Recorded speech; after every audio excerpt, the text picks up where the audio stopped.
욥기 2장 1절에서 10절까지 한 절씩 교독하겠습니다.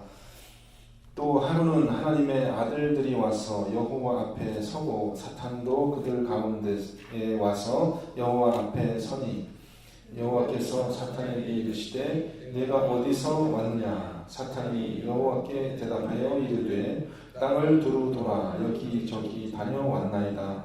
여호와께서 사탄에게 이르시되 네가 내 종 욥을 주의하여 보았느냐? 그와 같이 온전하고 정직하여 하나님을 경외하며 악에서 떠난 자가 세상에 없느니라. 네가 나를 충동하여 까닭없이 그를 치게 하였어도 그가 여전히 자기의 온전함을 굳게 지켰느니라. 사탄이 여호와께 대답하여 이르되 가죽으로 가죽을 바꾸오니 사람이 그의 모든 수유물로 자기의 생명을 바꾸올지라. 이제 주의 손을 펴서 그의 뼈와 살을 치소서. 그리하시면 틀림없이 주를 향하여 욕하지 않겠나이까. 여호와께서 사탄에게 이르시되 내가 그를 네 손에 맡기노라. 다만 그의 생명은 해하지 말지니라. 사탄이 이에 여호와 앞에서 물러가서 욥을 쳐서 그의 발바닥에서 정수리까지 종기가 나게 한지라.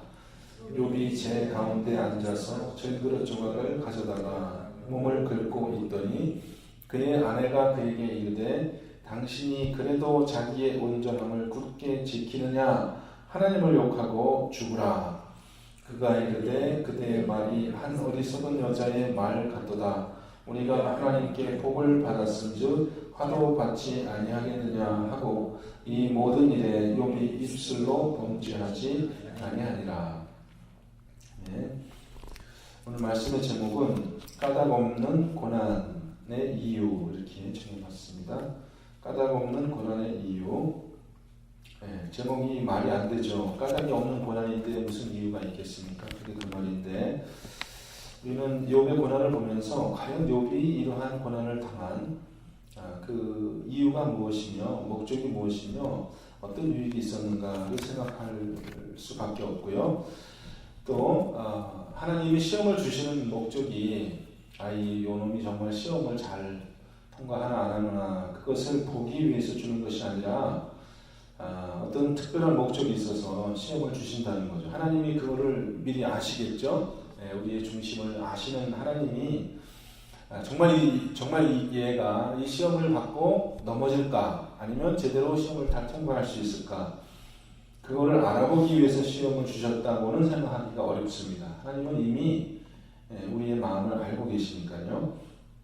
그렇다면 이 욥기서가 이 이야기가 성경에 기록이 되어 있고 오늘날 이 아침에도 우리 귀에 이 욥기서의 이야기가 들리는 이유는 무엇인가? 과연 이 욥기는 무엇에 대해서 이야기하고 있는가? 우리가 흔히 설교를 듣는 대로 이 욥기는 욥이라는 사람 그 개인에게 사실 우리의 관심이 많이 가죠. 그죠? 야, 이 욥이라는 사람 정말 대단한 사람이다. 어떻게 이렇게까지 큰 고난을 이기고 그렇게 하나님을 섬길 수 있을까? 그래서 나도 고난을 당할지라도 욥처럼 나도 내 순전한 신앙을 지켜서 하나님을 기쁘게 하는 사람이 돼야지 라고 적용을 하면 이제 보통 그렇게 설교를 하지 않습니까? 이렇게 우리 욥처럼 우리도 고난을 이기는 그런 신앙을 가져야 됩니다 이렇게 이야기를 하지만은 사실 그것이 욥기가 우리에게 주는 중요한 주제는 아니라는 것입니다. 그렇게 욥기서를 읽으면 이 욥이라는 인물의 위대한 그런 전기가 되겠죠. 그렇지만 욥기가 기록된 목적은 욥이라는 사람에게 우리의 관심을 두도록 하기 위해서 욥기가 기록된 것이 아니라는 거죠. 그럼 욥기가 기록된 중요한 목적은 뭐겠습니까? 무엇을 위해서? 욥이라는 사람을 보고 이 사람의 신앙을 배우라고 욥기가 기록된 것이 아니라 욥기서를 통해서 우리는 하나님이 이런 분이시라면 이런 하나님을 우리는 어떻게 알 수 있고 이런 하나님을 우리는 어떻게 섬겨야 되는가라는 하나님이 누구신가에 대한 계시로 이 욥기가 이렇게 기록된 것이다. 이것을 생각해야 됩니다. 그죠? 욥이라는 인물이 가지고 있었던 질문이 뭐예요?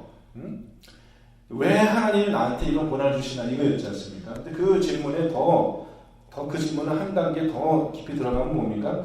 도대체 하나님은 어떤 분이시냐라는 것이죠. 하나님 정말 의로우신 하나님이고 내가 믿을 만한 하나님인가, 나에게 이렇게 까닭없는 그런 고난을 주시는 하나님을 내가 정말 그분을 인정하고 믿을 수 있는가라는 것이거든요.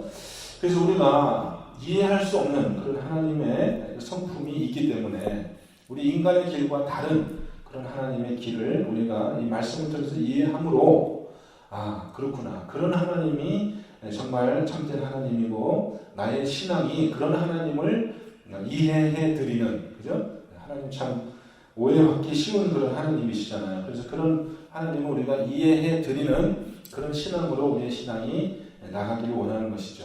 우리가 욥과 같은 고난을 받았다면 만약에 거의 틀림없이 우리는 참 많이 시험을 들 겁니다. 넘어질 겁니다. 그렇죠? 욥도 지금, 욥 같은 사람도 지금 3장부터 보면은 그 시험을 참 이기기가 어려워서 하나님 앞에 이렇게 따져 묻는 그런 장면들을 보게 되는데요.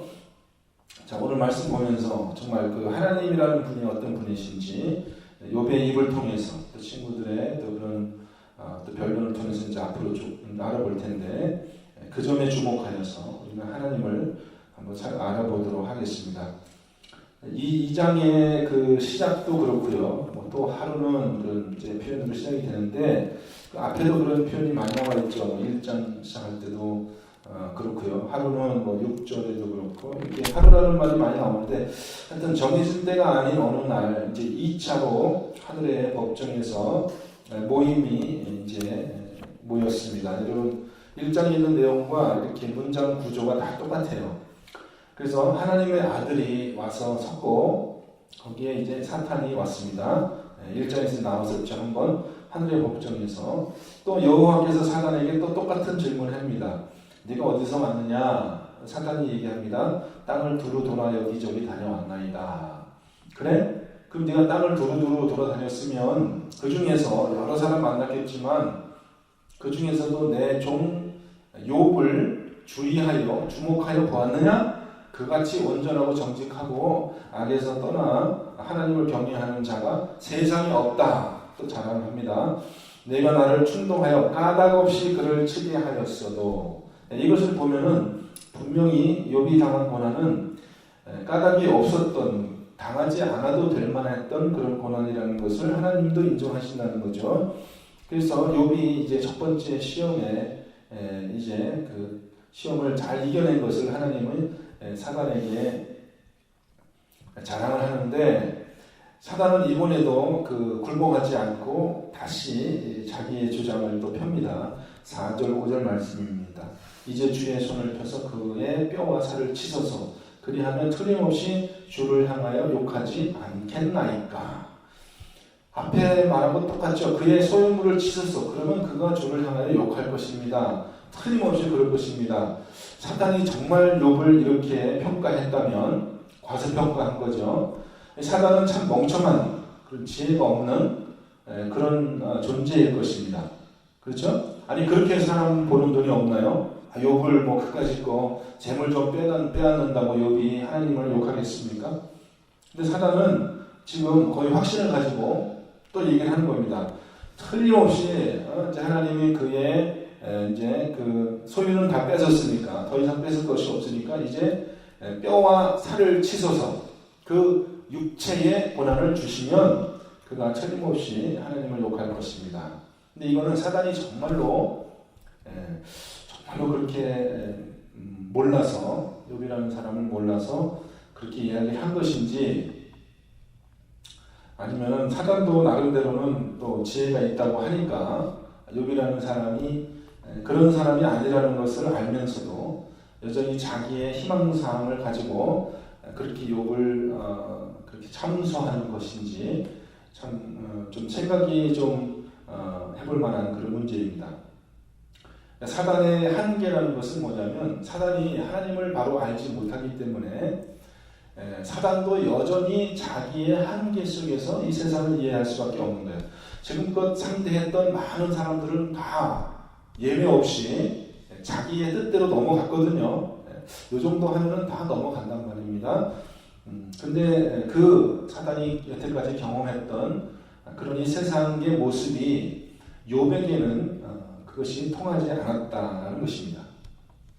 어쨌든 오늘 이야기에서 사단은 그저 욥과 하나님의 그 대화를 중개하는 그런 역할만 할 뿐이지 그 자신의 어떤 존재가 특별히 부각되지는 않습니다. 자, 그러면 이제 우리가 한 가지 또 이렇게 좀 질문해 볼 내용이 뭐냐면 과연 하나님은 사람을 시험하시는 분인가라는 것이죠.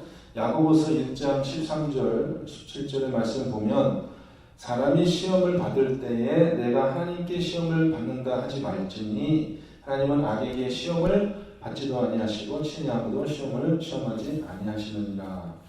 이 말씀을 우리가 잘 이해해야 되는데 이 말씀은 사실 야고보가 어떤 사람에게 주는 말이냐면은 죄를 짓고 있는 사람이 하나님께 핑계하는 겁니다. 자기가 죄를 지으면서 이건 어쩔 수 없는 것이다. 하나님이 나를 시험하시니까 내가 어떻게 이 상황을 내가 이렇게 피해갈 수 있는가? 어쩔 수 없이 내가 죄를 지었다 하면서 자기가 죄를 지은 그 결과를 하나님께 전가한다는 것이죠.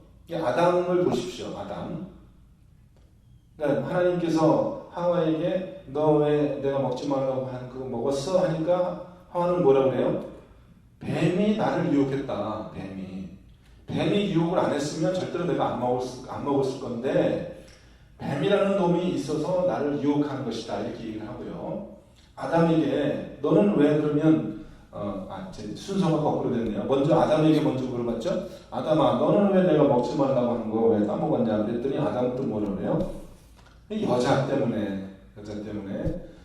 근데 그 여자를 누가 하나님이 만들어 주셨잖아요. 그러니까 어떻게 보면 여자 때문에라는 그 말의 뉘앙스는 뭐냐면 하나님이 나한테 여자를 주었기 때문에 하나님 여자가 없었으면 내가 절대로 나는 안 따먹었을 건데 근데 과연 그랬을까요? 여자가 없었으면 안 따먹었을까요?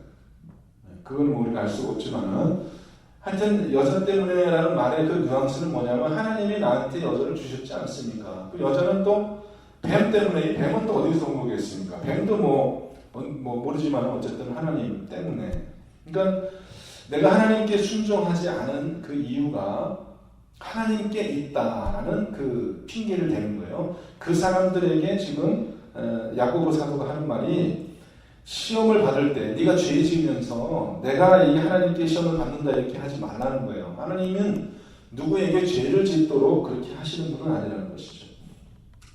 자, 여러분에게 한번 질문을 드리겠습니다. 우리가 어쩔 수 없이 죄를 꼭 지어야만 되는 그런 상황이 우리에게 있습니까?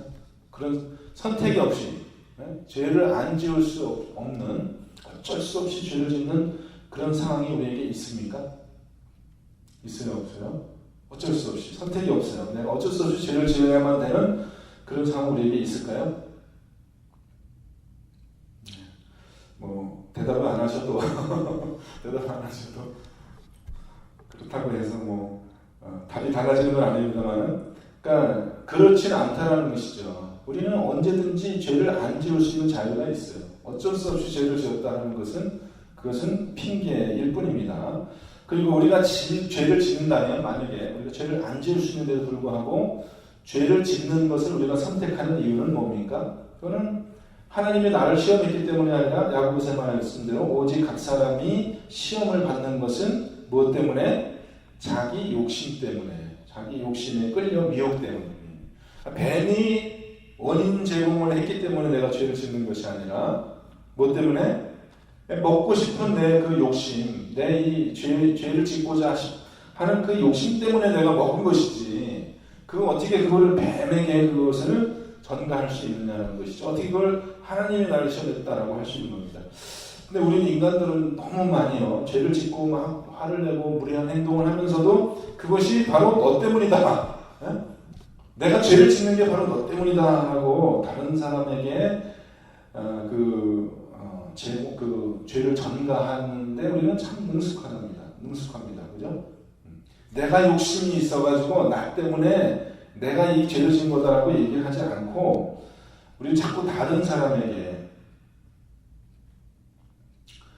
자, 지금 같은 상황에서 만약에 욥이 죄를 짓게 된다면 욥이 그렇게 말할 수 있지 않겠어요? 하나님, 아니 하나님이 까닭없이 이렇게 나한테 이렇게 내 재산을 다 뺏어가고 내 온몸에 이렇게 종기가 나서 내 지금 도저히 살 수 없게 하고 이렇게 했는데 내가 어떻게 하나님을 욕하지 않겠습니까? 아, 나 이 세상에 태어나지 않았으면 좋았을 텐데 라고 사실 여기 입으로 범죄할 수만한 그런 상황이 되죠. 그죠? 얼마든지 범죄하면서 자기는 정말 이런 상황 가운데 이런 상황을 가운데 자기를 그렇게 내버려두는 그 하나님을 얼마든지 원망할 수 있다는 것입니다. 정말 그런 핑계를 댈 수 있는 사람이 있다면 욥이야말로 그런 사람이었겠죠. 그리고 욥이 만약에 그런 일을 했다, 욥이 만약에 하나님을 원망하는 그런 말을 냈다라고 했을 때 과연 누가 과연 그것을 정말 비난할 수 있는가? 이제 그렇게 생각하는 사람의 이제 말이 성경에 나오죠. 오늘 본문에 나오는데 욥의 아내의 말이에요. 9절에서 우리가 보면은 욥의 아내가 하는 말이, 욥의 아내는 지금까지 이야기 속에 전혀 등장하지 않다가 이 한마디 말만 하고 그 다음에는 영원히 또 이야기 속에서 사라집니다. 욥의 아내가 하는 말이, 야, 이 한심한 양반아, 당신이 그래도 이렇게 비참한 상황 속에서도 자기의 온전함을 굳게 지킨다고 그렇게 하느냐? 차라리 하나님을 욕하고 죽으라. 여러분, 어쩌면 우리가 듣기에 이 욥의 아내의 말이 어쩌면 우리는 더 익숙하고 당연한 그런 말로 들리지 않습니까, 여러분? 욥도 얼마든지 하나님이 나에게 이런 고난을 주셨는데 내가 하나님을 얼마든지 원망할 수 있지 않느냐? 우리는 당해보진 않았으니까요. 광야에서 이스라엘 사람들이 참 먹지 못하고 목이 말라서 죽을 지경이 됐을 때 그들은 돌을 들어서 모세를 치면서 우리 하나님을 못 믿겠다라고 하나님을 원망하는 그런 말을 냈죠. 근데 그런 상황 가운데 정말 이 욥의 아내처럼 그런 말을 내고 차라리 네가 그렇게 하나님을 원망하고 죽는 것이 낫지 않냐라는 상황까지 우리 인간이 갈 수 있다는 것입니다. 근데 욥은 지금 사람의 마음을 대표하는 인물로 그렇게 나타나 있지만은 욥은 그러면서도 불구하고 그것이 어리석은 자의 말이다라고 그렇게 자기 아내의 말을 일축하고, 우리가 죄를 지으면서 그렇게 하나님을 핑계할 수 없다라고 하나님의 주권을 또 하나님의 선하심을 인정하고 있습니다.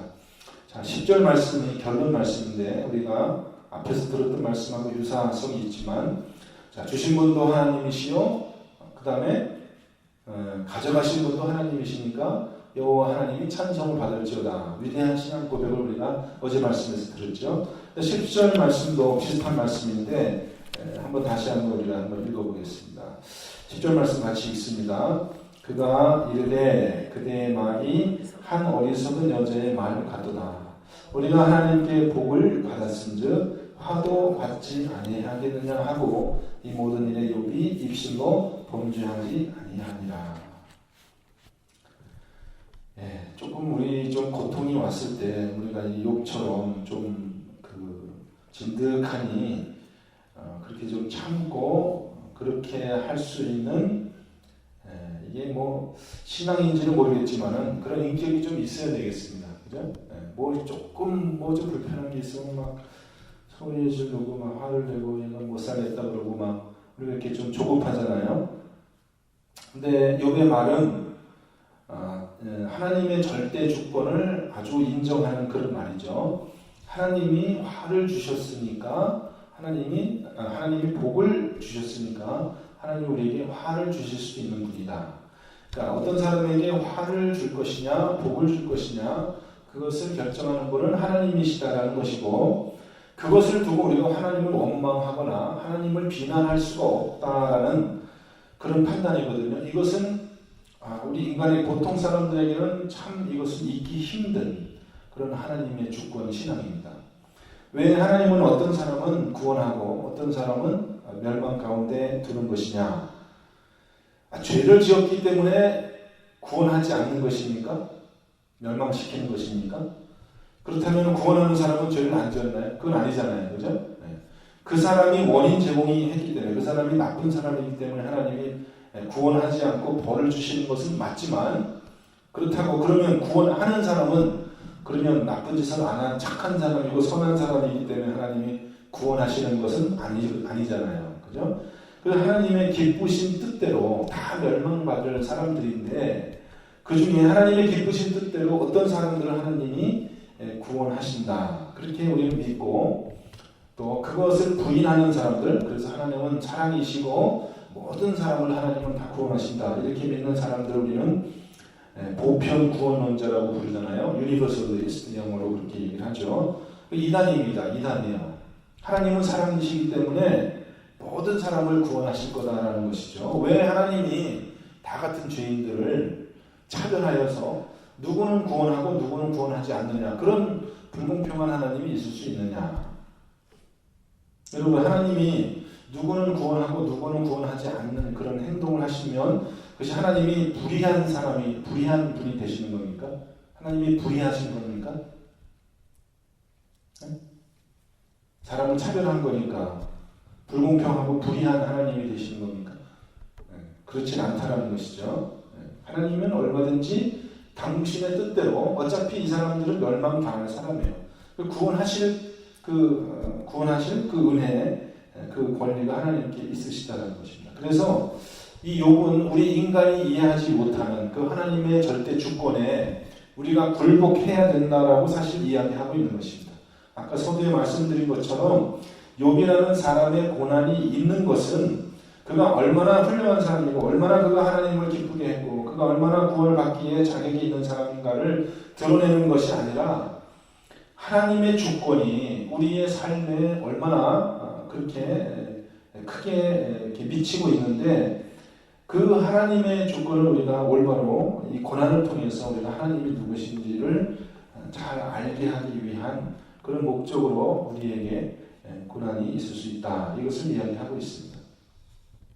아까 얘기한 대로 하나님이 정말 욥을 시험하신 것이 욥이 정말 욥이 신앙이 정말 든든하고 잘 괜찮은 신앙인지, 아니면 혹시 결정적인 순간에 딴 마음을 먹겠는지, 그런 것을 하나님이 궁금하게 생각해서 시험을 하신 것은 아니라는 것입니다. 또 혹자가 생각한 것처럼 사단에게 욥을 자랑하게 하려고 욥 같은 사람이 없어, 훌륭한 신앙이냐, 한번 네가 시험해봐 라고 그렇게 누구에게 자랑하기 위해서 욥을 시험한 것도 아니고, 혹은 욥에게 더 많은 복을, 축복을 주시려고 욥기의 결론을 한번 보겠습니다. 결국 욥이 하나님이 본인이 시인한 대로 까닭없이 고난을 당했잖아요. 그죠? 자기가 잘못해서 당한 고난이 아니라 까닭없이, 이유 없이, 영문도 모르고 고난을 당했는데, 이 욥이 당한 이 고난이 욥에게 어떤 유익이 있었습니까? 어떤 유익이 있었어요? 나중에 결론을 보면 재산이 2배로 늘어났죠. 그죠? 재산이 2배로 됐어요. 그 재산이 2배로 된 것이 욥이 고난을 통해서 얻은 유익인가요? 그러면은 욥아, 그러면 내가 네 떡 지금 2배 됐지? 내가 또 2배로 만들어 줄 테니까 한 번 더 시험 한 번 더 겪어라. 그럼 욥이 어떻게 대답하겠어요? 또 그러면 좋다고. 2배로요? 2배로? 좋아요. 내가 잠깐 참으면 되니까 그럼 고난까지 거 받지요. 그게 욥이 당한 고난의 유익이었나요? 그건 아니라는 거죠. 그럼 욥이 까닭없이 당한 이 고난의 궁극적인 목적, 하나님이 의도하신 목적이 무엇이냐?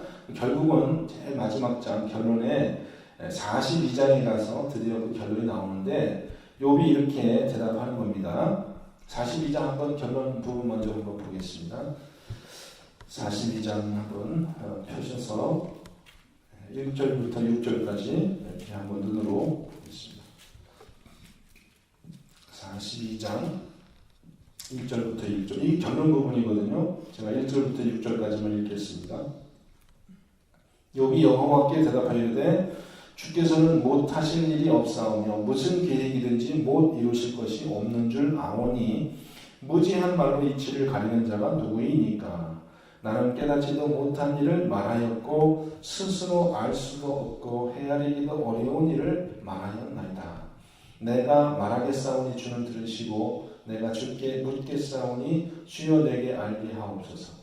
내가 주께 대하여 귀로 듣기만 하였사오나 이제는 스스로 눈으로 주를 배움나이다. 그러므로 내가 스스로 거두어 드리고 티끌과 제 가운데서 회개하나이다. 이게 결론이거든요. 아주 긴 이제 욥기의 긴 그런 결론이 앞으로 저와 여러분이 쭉 살펴볼 텐데 너무너무 참 지루하고 긴 변론 후에 결국 욥이 고백하는 신앙이 이것입니다. 이제는 주를 눈으로 배움나이다. 보세요. 무지한 말로 이치를 가리는 자가 누구니까? 나는 깨닫지도 못한 일을 말하였고 스스로 알 수도 없고 헤아리기도 어려운 일을 말하였나이다. 이게 뭐예요? 하나님이라는 그 존재가 얼마나 그 깊고 넓고 그거 높고 우리가 헤아릴 수 없는 그런 존재인가를 자기는 그 정도를 알게 됐다라는 것이죠. 하나님을 가까이서 만나 보니 내가 이해할 수도 없는 말을 지금까지 했고 내가 깨달으지도 못한 말을 헤아릴 수도 없고 스스로 알 수도 없는 그런 말을 내가 지금 생각하고 말하였구나라는 깨달음이 있는 거예요. 하나님이라는 그 존재를 내가 진짜 엔카운터 하고 나니까 맞닥뜨리고 나니까 나에게 어떠한 깨달음이 온 겁니까? 하나님이라는 분이 얼마나 위대하시고 얼마나 강대하시고 나의 이 좁은 안목으로 이해할 수 없는 분인가를 알게 된 겁니다. 그래서 하나님이 폭풍 가운데서 나타나시잖아요. 여러분 폭풍을 이해할 수 있으세요? 여러분 폭풍이라는 자연현상을 여러분 이해할 수 있으세요? 도저히 우리가 이해할 수 없는 그 너무나 광대한 그 하나님을 알고 자기에게 하나님이 무슨 권한을 주실지라도 그것을 우리는 가지고 우리는 하나님은 이런 분이야 저런 분이야라고 그렇게 판단하기 참 어렵다는 것입니다. 그래서 욥은 내가 스스로 거두어드리고 내가 한 모든 말을 거두어드리고 티끌과 제 가운데서 회개하나이다. 이것이 욥의 결론이고요. 결국 욥에게 고난이 꼭 있어야 됐던 욥이 고난을 통해서 얻은 유익이 한 가지 있다면 그가 하나님에 대해서 알게 되었는데 하나님에 대해서 무엇을 알게 됐냐 하면 하나님이라는 분은 내가 알 수 없는 분이다. 내가 이해할 수 없고 판단할 수 없는 분이다라는 것을 알게 되었고 회개했다는 말은 뭐냐면 내가 그 알지 못하는 그 하나님 내가 잘 알 수 없고 이해할 수 없는 그 하나님을 나는 인정하고 나에게 닥친 그런 모든 상황 가운데서도 여호와 하나님을 찬양하는 그런 신앙을 갖게 되었다는 것이죠. 그런 현상에 대해서 시편 119편 67절에 이렇게 이야기합니다. 고난 당하기 전에는 내가 그릇 행하였더니 이제는 주의 말씀을 지키나이다. 이 그릇 행하였다는 것이 그런 뜻이에요. 하나님에 대한 올바른 지식이 없이 내가 내 스스로 판단하고 그렇게 살았다는 것이죠. 또 시편 119편 71절에 이렇게 고난 당한 것이 내게 유익이라 이로 말미암아 내가 주의 율례들을 배우게 되었나이다. 이렇게 됩니다. 그럼 어떻게 돼요? 고난을 당해서 내가 주님의 율례를 배우게 되었다라는 것이 이것이 진정한 고난의 유익이다 이렇게 얘기해요. 고난의 결과 하나님의 말씀, 율례라는 것이 하나님의 말씀이라는 것이 나의 삶의 체득이 되어서 나의 삶의 일부분이 되었다. 말씀이 육신을 입고 사는 그런 것을 우리가 성육신한다고 하면 하나님의 말씀이 나의 삶 속에 체득되어서 내가 이제 그 말씀대로 살게 되었다라고 고난의 유익을 이야기하고 있습니다. 이 정도의 가치가 있다면 우리는 고난을 한번 받아볼 만하다는 것이죠. 그죠? 여러분 재산을 불리기 위해서 여러분 고난을 당하겠습니까? 그렇지만은 여러분 정말 하나님의 말씀이 나의 삶 가운데 구현되어지는 그래서 내가 말씀으로 살아가는 그런 말씀을 대표하는 그런 삶을 내가 살게 된다.